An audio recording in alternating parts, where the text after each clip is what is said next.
This is the Momma Fit Podcast. This podcast is dedicated to all those mamas out there that want to fit a workout in a day, or want to fit in a moment of bliss, or hey, you want to fit into those skinny jeans. Dana Dieters is the host of Momma Fit Podcast. She's a mother of two beautiful girls, a wife, and entrepreneur. Her passion became her profession when she had a wake-up call about 15 years ago. With the support of others and a positive attitude, she was able to overcome the hurdles in her life. This mama strives to wake up and conquer each day to make it better than the day before. Her passion for business and education to others is what drives this mama to be the best version of Momma Fit. With Dana's background, she hopes to help you with your business, health and fitness needs, family time in the kitchen, and give you motivation and inspiration to tackle your day. And most importantly, to help you fit in your Momma Fit time. Welcome back to the Momma Fit Podcast. It is another beautiful day in Minnesota. We are so grateful for the day that we are having because it's not humid. My hair looks good. So go me, right? All right. So today's discussion is something that came up this week, and it was about how to eat and stay in shape despite working weird hours.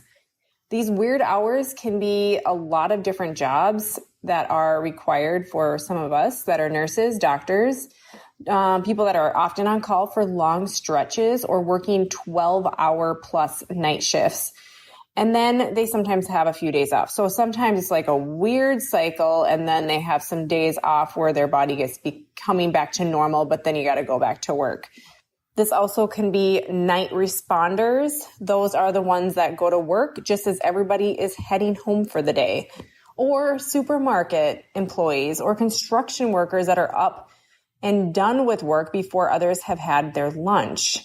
So this can kind of go with a variety of jobs. And if you fit this type of job, this might be the best episode for you. So whether you work weird hours or normal hours, the nutrition is still responsible for 80 to 90% of our success or failure when it comes to staying healthy. Yes, I said that, 80 to 90%. This is both a blessing and a curse. It means you don't have to freak out if you miss a workout after a long night shift, but it also means you got to take care of yourself while you're working. I am still a big supporter of eating as clean as possible and keeping those principles to help myself and other people lose weight, but I realize this can be very tough. The only thing available sometimes late at night can be a vending machine, or if you're at the hospital, they have, I think, lunch for you guys or dinner or whatever it may be, but it might not be the best food for you. So this means you need to become the master of preparation. But then I get excuses like, hey, yeah, Dana, I don't really have time to prepare food. And that's some of the things I do here. And yeah, I heard you. But what you're really saying is, yeah, Dana, preparing food ahead of time just isn't a priority for me. So if you are working overnight shifts, you're going to need to bring your own food. Want to know how easy it is? This is it. Purchase a bunch of chicken breasts on Sunday night or whatever night you actually have off. Cook them on a tray or bake them in the oven. All of them. Put them in separate containers or bags in your fridge, whatever it may be, whatever you can afford. Purchase a bunch of $1 the steamed fresh bags of frozen veggies. Stick them in the freezer or fridge at your workplace, and you got it. Need more calories or maybe some heavier, dense nutrition? Buy some sweet potatoes. You can microwave one, put it on your plate, and there you go. You got chicken, veggies, and you got some veggies from that steam bag. So you can totally make this work, you guys, and make it where it's good. You can have different flavors, season it up. And I'm going to say just cut out on the sodium because your body does get a little bloated if you are working nights. It is totally possible to make food without that sodium. You can get all kinds of different great seasonings as far as Mrs. Dash, there's McCormick. You got all kinds of different types of stuff that you can use to make it taste wonderful. So basically in about 3 minutes and minimal effort, you will have a well-balanced meal. protein, a fast carb, and a slow carb. If you don't know what that is, because I use those lingos, let me know and I will help you out.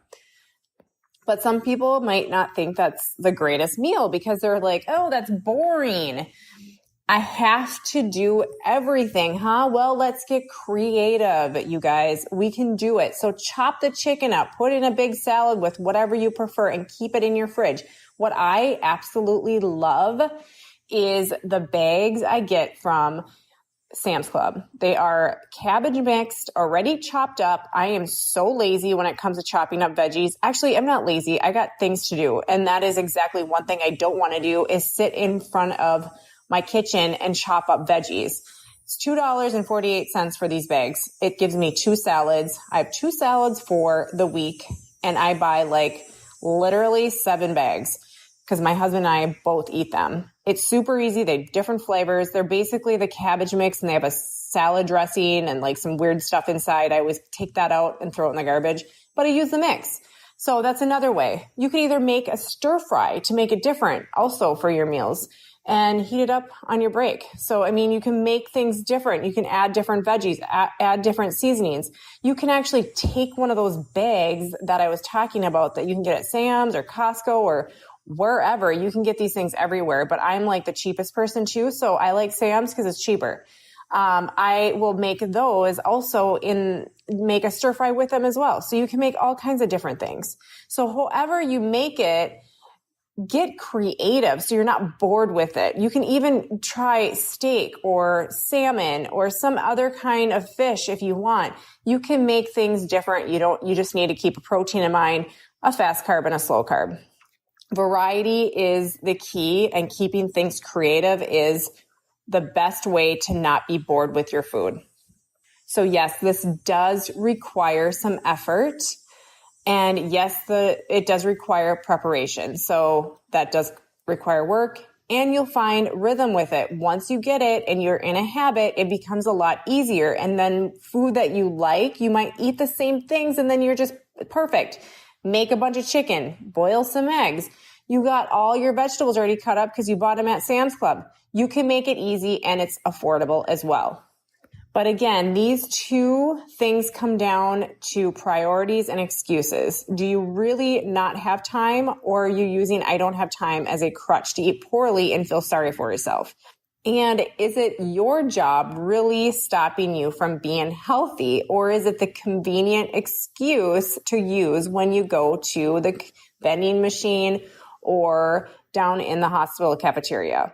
I've seen a lot of single mothers who work 3 jobs and still find a way to prepare those healthy meals and stay on the ball. So if they can do it, so can you. All right, next thing, let's talk about that liquid calories, the good, the bad, and the ugly. Whether you're at a desk or stocking shelves or making rounds, you probably are dealing with a few things, which is totally normal. You're exhausted. Let's be honest. When you work a night shift or early shift, you never get as much sleep as if you were sleeping during the night with normal hours. Lack of time. If you were working long days or nights and trying to raise a family, have a social life, food prep probably doesn't figure into your schedule. You need the convenience, even if you pay a bit more for it. So like I said, if you have no time, do what I do. I literally go buy all my veggies cut up. I have no excuses. And I go to the cheapest place to get the stuff I need. But it's done. I have no excuses. I have no excuses for not eating this stuff, because I make it cheap. You can even get a rotisserie chicken if you have to, instead of baking your own chicken. So there's your protein, boil eggs, it takes 20 minutes, and then you got all your vegetables already cut up. There's no excuses. You do have to pay a bit more for it in some of the things that you may want, but you can also make it happen. Another thing could be if you are working these long hours, you can get hungry. And if you forget to pack your meal or your meals, your only option is to eat what you can find, which is most likely the unhealthy stuff at that time of the day. All right. Lastly, boredom. If you're making rounds or stuck at a desk during that middle of the night time, there may be more episodes or periods of downtime than you were if you were working during the day. So if you're tired, hungry, bored, and struggle with time management, where do you turn? That's right, caffeine. Now, I have no problem with caffeine. I love 2 cups of coffee in the morning. That is my thing. I love my 2 cups of coffee. I wake up in the morning, get my workout in, and then I drink a couple cups of coffee while sitting at my desk while I'm doing some work. But the short version of this is don't get caught in the bad liquid caffeine trap, which is the calorie trap. So empty liquid calories are the bad of this whole thing. If you're drinking soda, energy drinks, or lattes for caffeine, understand you're also consuming hundreds of calories and 50 plus grams of sugar. And sugar is what makes us overweight. So read the labels, do the research before you drink that monster drink, a case of Coke or a coffee cappuccino. If you're going to get caffeine, get them from the healthy source. Black coffee, green tea, and for the last resort, a no-calorie, low-calorie energy drink from the organic department. There is some. So try to wean yourself off from that gallons of caffeine, work your way over to that black coffee or green tea, and drink some water, because that also will give you the lift in your day. I'm not kidding. So hopefully once you start exercising, you'll have more energy, you'll need less caffeine, you're drinking more water, and you're going to survive those shifts. So the long and short of this is to avoid the drinks that don't give you any nutritional value and that are full of sugar. See if you can get your caffeine from better sources. And speaking of better sources of calories would be the good liquid calories. So if you're low on time, need a meal, make yourself a smoothie. So depending on what you put in it, where it comes from, a smoothie can be very incredibly healthy for you, option for meals during the night or as you are running out the door to your shift. A few tips on making smoothies. You can buy yourself a cheap blender or a really nice one. Have one at home or in the break room at work. This will give you no excuses for not having meals if you already have your protein powder at work. Some recipes to give a shot is maybe making it with some frozen fruit. You can go with strawberries or berry medley. It always tastes a little better when it's frozen. A cup of unsweetened almond milk, use that, or that coconut milk if you like that better. A scoop of protein, some ice cubes, and you can add in some spinach because you can't really taste it. So I drink the smoothie similar to this one. Almost every day I have one of these at least. And I am not a pusher for any protein powders. I do have one that I use and it's the Vega protein. It's a vegan protein. I do not sell it. I don't have any, this is not an ad. It's just what I use. And if you cannot bring a blender to work, because sometimes it is kind of a nuisance to bring a blender to work, you can also stick a scoop of protein powder in a shaker bottle and bam, there is 25 grams of protein. You don't have to add anything. You could even have water. And then just maybe have fruit on the side. All right, now we're talking about empty calories. So now along with the empty liquid calories, let's talk about empty food calories. So if you are able to eat at your desk and eating snacks while answering the phone or while doing your rounds at the hospital, it is best to bring in some of those healthy snacks. I know it's really easy because I know and I've heard from other people that people bring in food that they don't want at their house, meaning like cakes and cookies and muffins and all that yummy stuff that's not really the best for us.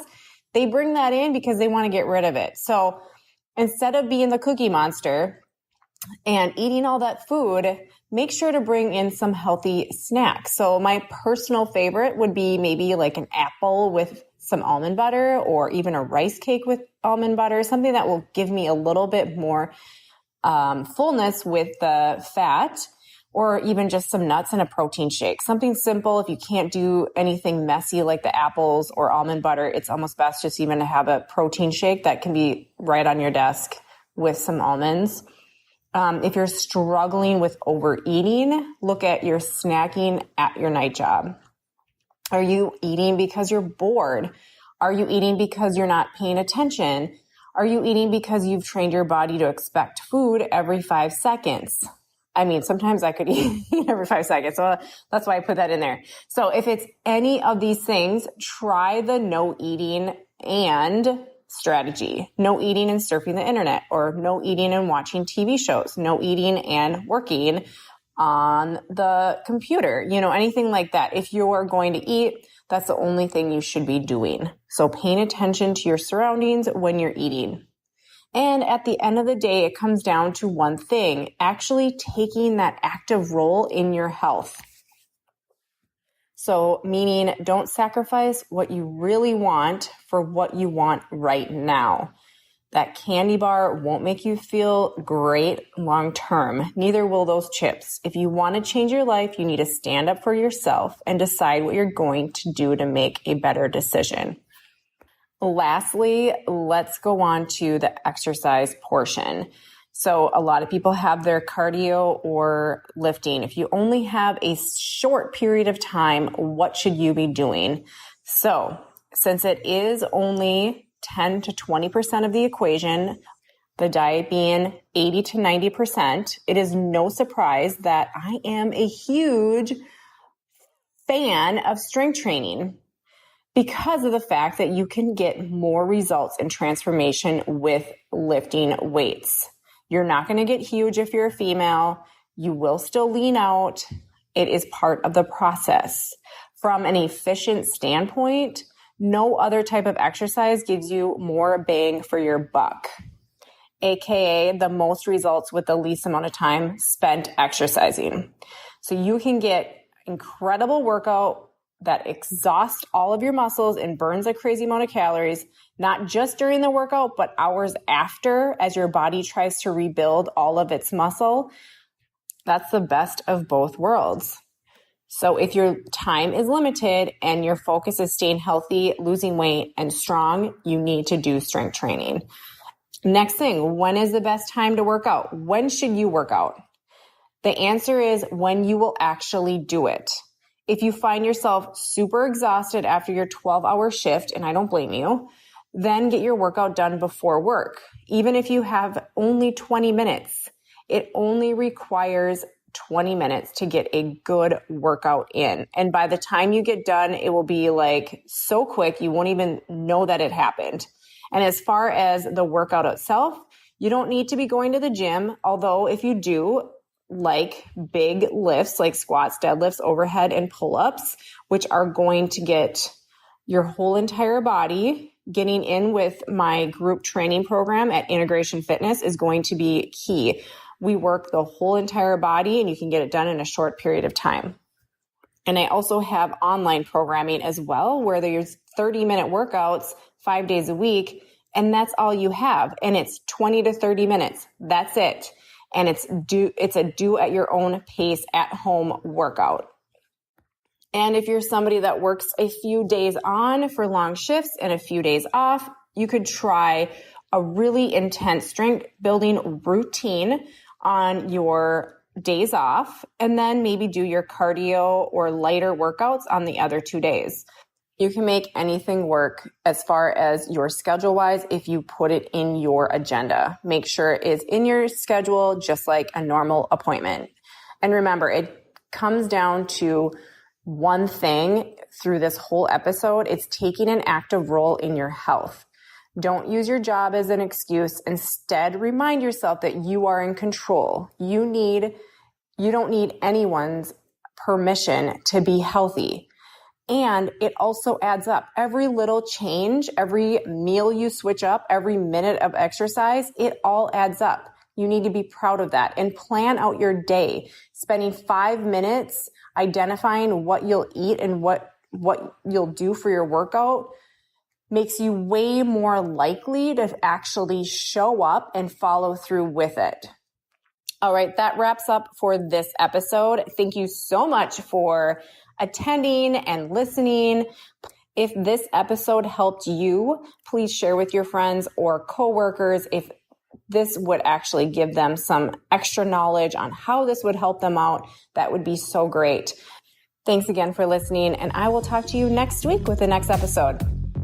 Thanks so much for spending your time with the Momma Fit Podcast. Dana is so happy to share her tips and tricks with you. If you loved this podcast, we'd be so happy if you could share this episode with your friends and family. Also, if you have time, please leave us a review of your honest thoughts and reflections of the podcast on iTunes or our app. We'd be so grateful. If you have any topic or suggestion that you want answered, leave those in the comments below and make sure that you fit in your Momma Fit time.